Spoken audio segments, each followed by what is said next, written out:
Kidnap? निशिताला kidnap केलंय? निशिता कोणी kidnap केलंय? युवराज हे बघ, पाणी खाऊ नकोस, मला शांतपणे सगळं एक्सप्लेन कर. काय काय काय झालं तिकडे? मला खरंच नाही माहित ती माणसं कोण होती ते, पण आम्ही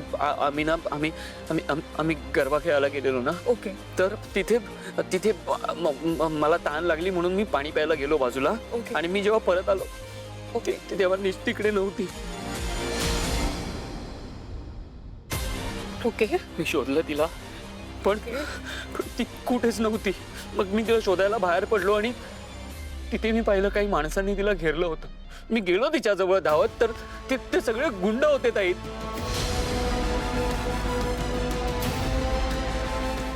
त्यांनी तिला एका कारमध्ये नेलं.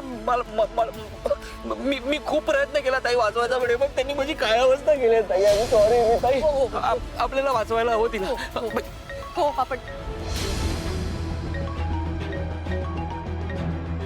काय झालं? तिच्या बाबांचा कॉल येतो. मी काय सांगू निशीच्या बाबांना आता? तू त्यांना काही कळवलं? मी कसं कळवत आहे? त्यांनी खूप जबाबदारीने माझ्या बरोबर पाठवलं होतं तिला. मी काय करू आता? काय? It's okay. मी बोलते त्यांच्याशी. हां, तू अजिबात टेन्शन घेऊ नकोस. I will speak to him. It's okay. अरेच्छा, जाऊबाबू सुद्धा फोन उचलत नाहीयेत. ओ थांबा, आता पुन्हा फोन करू नका. अहो लहान राहिलेत का ते? लग्न ठरलंय त्यांचं. आता साखरपुडा आहे, हनीमून बद्दल काहीतरी ठरवत असतील, बोलत असतील ना, बोलू दे त्यांना. उगाच लुडबुड करू नका तुम्ही झोपा ना आता.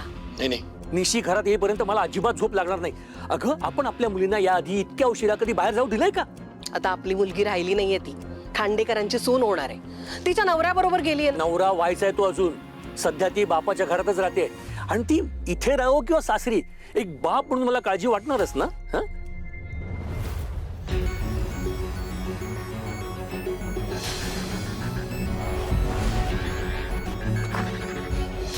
हरणी, अगं अजून निशी आपली घरी आली नाहीये. तिने तुला फोन करून काही कळवलंय का? नाही म्हणजे किती उशीर झाला बघितलंस ना. बाबा ती अगं आता मी काही थांबणार नाहीये. मी तिला शोधायला बाहेर पडतोय. तू येणारच का माझ्या बरोबर? हा बाबा अगं चल माझ्यावर चल. काय कुठे? दादा, अरे कुठे चाललाय तुम्ही रात्रीचं एवढ्या? अगं निशी अजून घरी परत आली नाहीये. अहो जावई बापूंना काय वाटेल? त्यांना वाटेल सासऱ्याचा विश्वास नाहीये त्यांच्यावर. काय ग मालती? खरंच दादा, गैरसमज होईल त्यांचा. आणि जावई बापू आहेत ना तिच्या बरोबर तिची काळजी घ्यायला. ते असताना कोण उचलून नेणार आहे तुझ्या लेकीला? अरे काय बोलताय तुम्ही? हे बघा, तुम्ही मला अजिबात समजवायचा प्रयत्न करू नका. आज मला आतून काहीतरी वेगळं वाटतंय. काही ठीक होणार नाहीये म्हणून ते. आणि हे आज मला पहिल्यांदा जाणवतंय. निशी घरी येत नाही तोपर्यंत मला बरं वाटणार नाहीये. मी जातोय. तुम्हाला माझ्यावर यायचं असेल तर या, नाही तर येऊ नका. बरं माधवा, तारिणी तू जा त्याच्या बरोबर. आणि बघा, निशी घरी आली की मला लगेच फोन करून कळवा. चल तारिणी, जाऊया आपण. दादा, अरे जावे बापूंचाच फोन आलाय. मी म्हणलं होतं ना तुम्हाला, ते दोघं सुखरूप असतील. घ्या फोन. हॅलो, मिस्टर बेलसरे, मी कौशिकी खांडेकर बोलते. मला जरा 2 मिनिटं तुमच्याशी बोलायचं होतं. तुम्हाला वेळ आहे का? अहो मी जावई बापूंनाच फोन करत होतो, पण ते फोन उचलतच नाहीयेत. हो, तेच सांगायला फोन केला. आत्ता युवराज आला आत्ता घरी. मग निशी अजून घरी कशी नाही आली?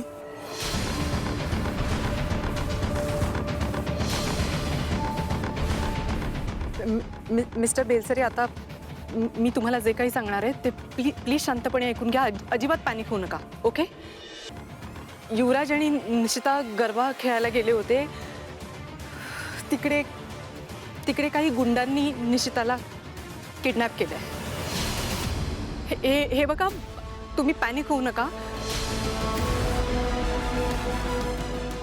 युवराजकडनं मी सगळे डिटेल्स घेते आणि मी पूर्ण प्रयत्न करेन निशिताला शोधून काढण्याचा. ही पूर्णपणे माझी जबाबदारी आहे. तुम्ही अजिबात काळजी करू नका. मी आत्ताच कमिशनरशी बोलून घेणार आहे आणि आपण निशिताला शोधू. तुम्ही प्लीज काळजी करू नका. प्लीज. हॅलो.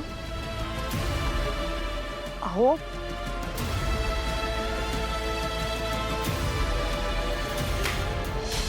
दादा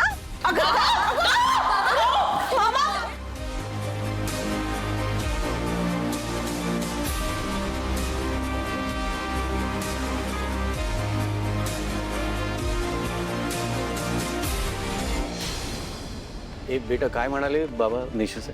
काय बोलणार, ते सुद्धा पॅनिक झाले होते. त्यांना सुचतच नसेल काही.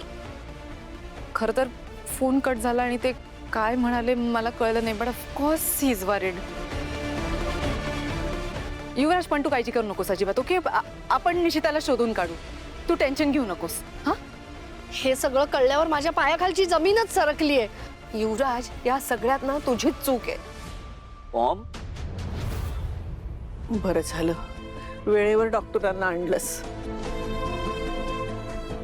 डॉक्टर बाबा, काही नाही, ओव्हर स्ट्रेसमुळे बीपी वाढलाय थोडा.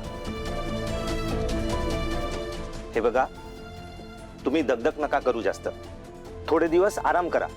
नाही नाही, मला पोलीस स्टेशनला जाऊन कंप्लेंट करायला हवी. त्यांनी जावयाला मारून आणि माझ्या लेकीला घेऊन गेलेत ते.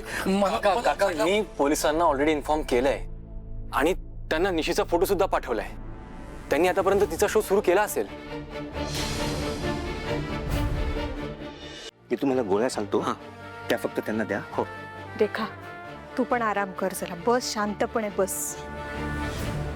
नाही, माझी पोरगी आली नाहीये आणि मी तर बसून राहिलो. मला जायला हवं, मला खरंच जायला हवं. बाबा, आपण जरा पोलिसांवर विश्वास ठेवूयात का? ते शोधतील आपल्या निरशीला. हा, तुम्ही शांत व्हा. हिच्यामुळे झालंय सगळं. हीच कारणीभूत आहे सगळ्याला. अगं, आता तिनं काय केलंय? हिचीच नजर लागली आहे माझ्या मुलीच्या चुकाला. काहीतरी काय बोलतेस? यात तिचा काय दोष आहे? माझ्या मुलीचं सुख बघवत नाहीये हिला. उगाच काहीतरी बडबडू नकोस, आवर स्वतःला. तुम्ही आवरा हिला. ही जळते माझ्या निशीवर. ज्या दिवशी पाहुणे आले ना, त्या दिवसापासून त्रास होतो हिला. माझ्या निशीच्या सासरच्यांची श्रीमंती, त्यांचं तिच्यावर असलेलं प्रेम, त्यांनी दिलेला नेकलेस ना डोळ्यात खुपतो हिच्या. अगं, बहिणीची सुखाला बहिणीची नजर कशी काय लागेल ग? दादा, तुला नाही कळत या गोष्टी. तू उगाच तिची बाजू घेऊ नकोस. बरोबर बोलतीये रेखा. हिची नजर लागली हो निशीला.